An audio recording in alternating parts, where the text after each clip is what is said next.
Hello folks, and welcome back to True Crime Phenomenon. This is Josh coming back with another video. This is part 3 of the Officer Johnathen Reeves interview with Sergeant Justin Wall with the Professional Standards Division, dated April 28th, 2021, started at 9:57 a.m. And just a background like usual for the newcomers, Jeremy Dewitte is a serial police impersonator, going back to his first arrest for impersonating of a police officer in 1998. For more details, go to my playlist and find the video titled Jeremy Dewitte, First Arrest Paperwork, The Saga Begins. Jeremy was under investigation by the Orange County Sheriff's Office. To combat this investigation, Jeremy would send his employees to the Professional Standards Division to make complaints about Sergeant Vidler and Corporal Ramsey. At one point, Jeremy edited some videos and gave them to his friend, and who is an attorney, Michael Breen, to take to the sheriff's office. Michael Breen then called Orange County Sheriff John Mina, who is a friend of his, and directed him to the Professional Standards Division. Now, there's more to that story. Go to my Internal Affairs playlist, and you will see Michael Breen's interview in there, and he can describe it himself. Michael Breen was then interviewed by Sergeant Vasquez and Sergeant Mitchell, and there's very different stories from all the different people that you're going to hear from. Now, Sergeant Ellis Mitchell alleges that Michael Breen was going into business with Jeremy Dewitte. And like I said, go check out my Internal Affairs playlist. You've got all the videos there and much more to come. The arrest that allegedly got Sergeant Vidler fired was for carrying a concealed weapon. This is the Internal Affairs interview with the other officer on scene with Sergeant Vidler. Let me know what you think down in the comments below. Please like, share, comment, and subscribe, and I'll catch you on the other side. I just want to go on to another traffic stop real quick from March 5th of this year. Yeah. About 1300. You did a traffic stop at Clark Road in Hackney Prairie on a Metro State car. Yes. Do you remember that car? Yes. Remember that stop? And it looks like Jeremy pulls up beside you. Behind you, and you tell him, "Move on, Jeremy." As I would do any other car that stops, as I'm on a traffic stop. Right. Do you recall a phone call during that traffic stop? During the traffic stop, yeah. Okay. Was that Sergeant Vidler that was on the phone? Yeah, probably. What was that discussion about? The statutes for the funeral processions, funeral escorts. Mm-hmm. They have to stay in the single lane. They have to all be in the single lane. They can't be outside the lane and impeding traffic. Okay.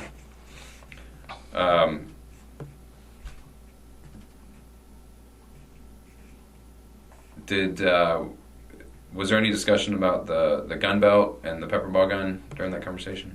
Not that I know of. Not that I'm aware of. Okay. Or not that I recall. Because at some point you said, "I'll see."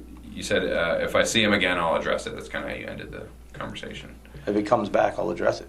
And just what were you referring to? Him coming back after being told to leave. Oh, okay. He was there. Okay. I said, because I waited to stop that guy. We say it was on Clark Road, a distance from where I last saw whoever's on the motorcycle. Mm-hmm. So gained some distance. Then I did a traffic stop. Yep. I look back and he's there. So I wave him on, go, get out of here. I don't want whatever I said. Keep going. This doesn't concern you. Whatever I said to him. So when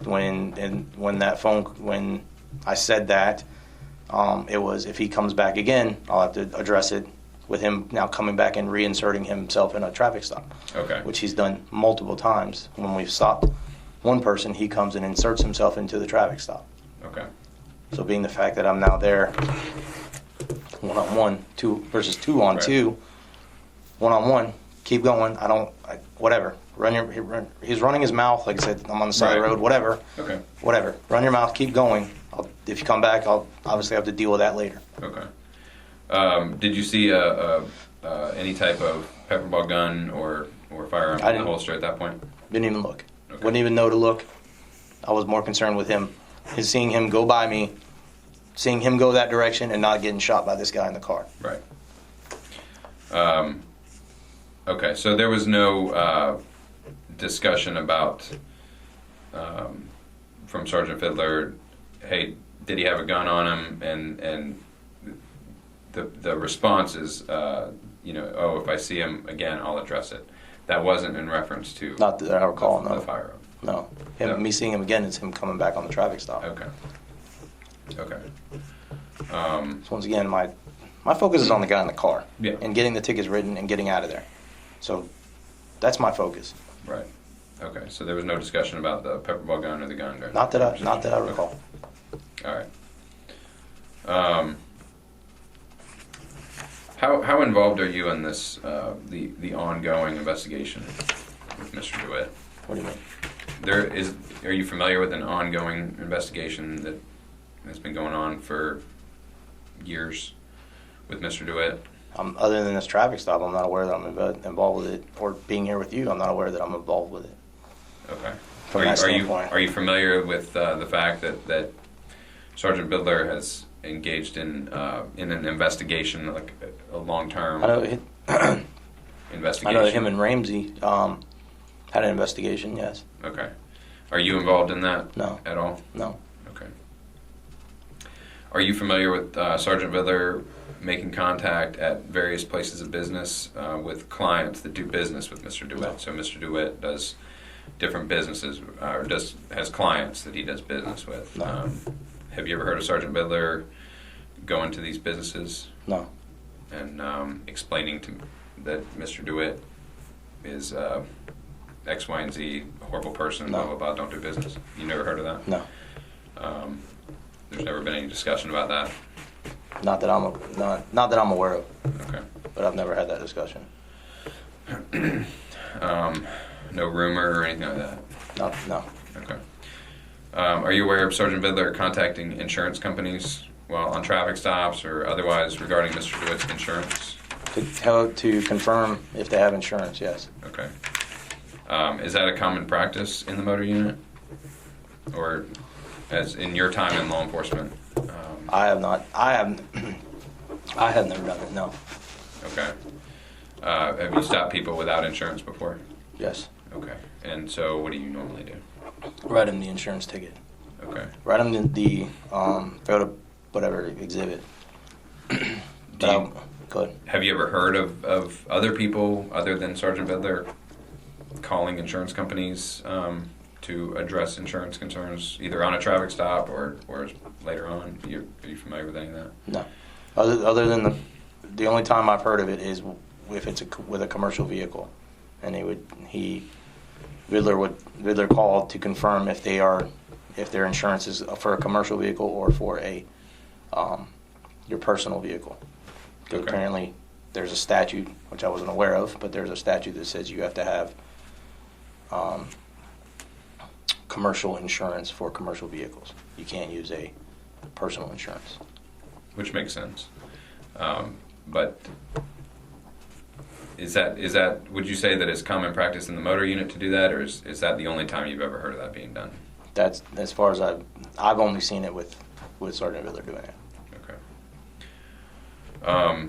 Usually it's just to drop the ticket and go. You're not going the extra mile or whatever you want to call it. Okay.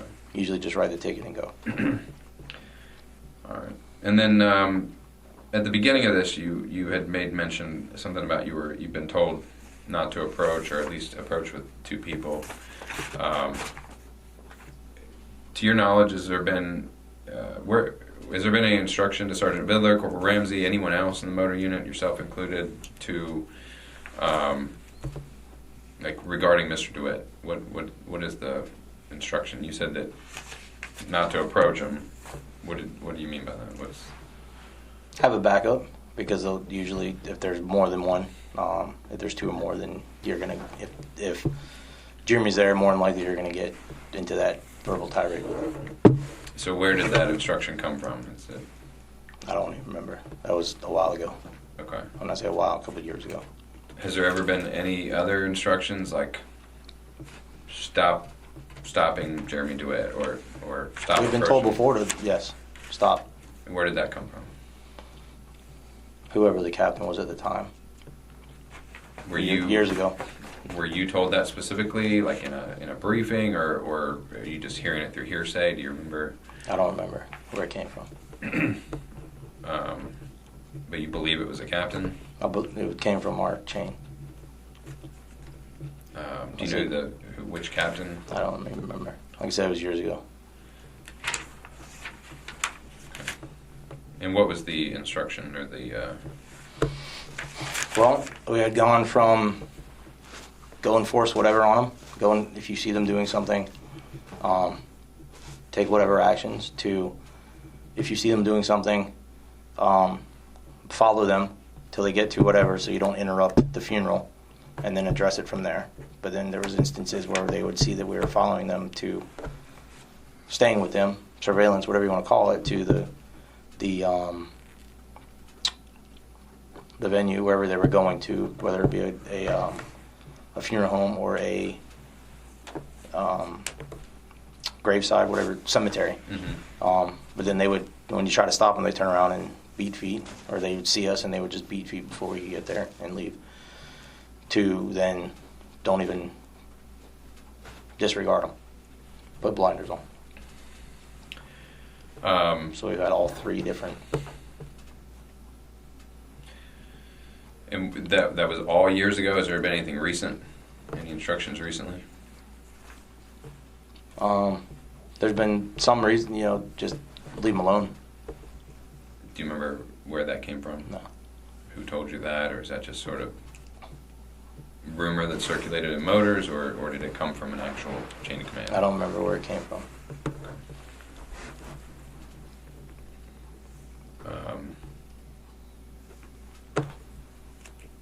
And was there any instruction that you know of to Sergeant Bidler to conclude his investigation on Mr. Dewitte?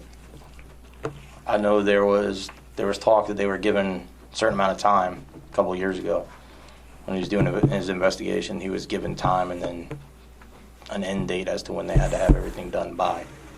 Okay. And do you remember when the end date was? I don't know.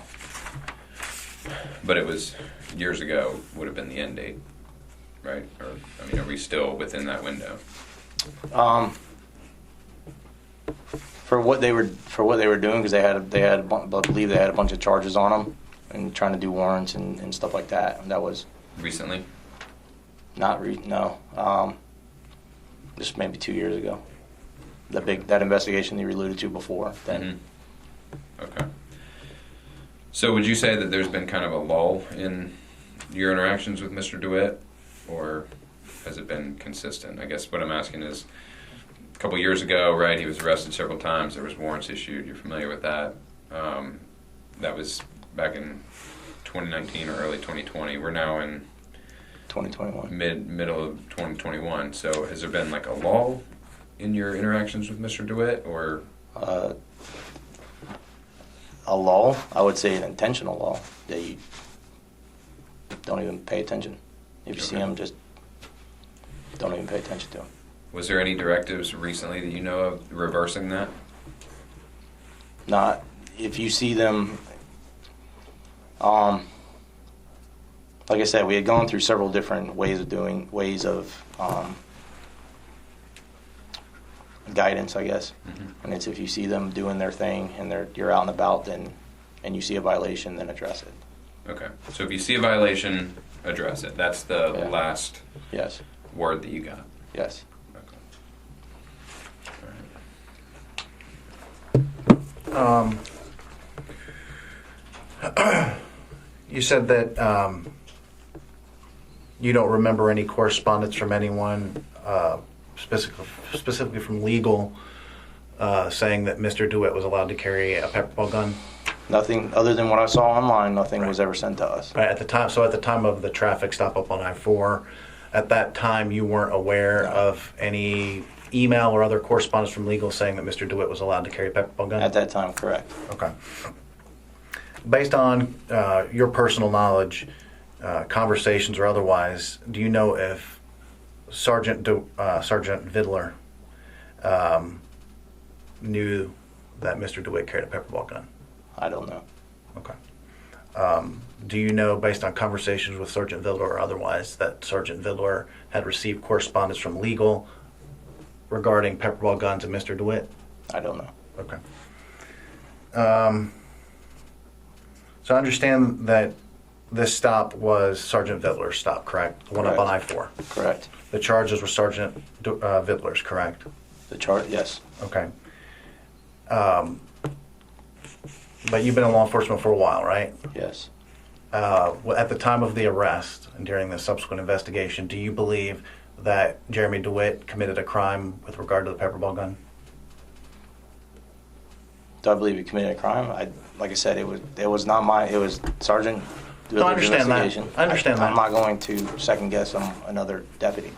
Okay, I understand that it was Sergeant Vidler's stop and his charge, but did you believe that Jeremy DeWitte committed a crime? Yes. What was that crime? Having the weapon.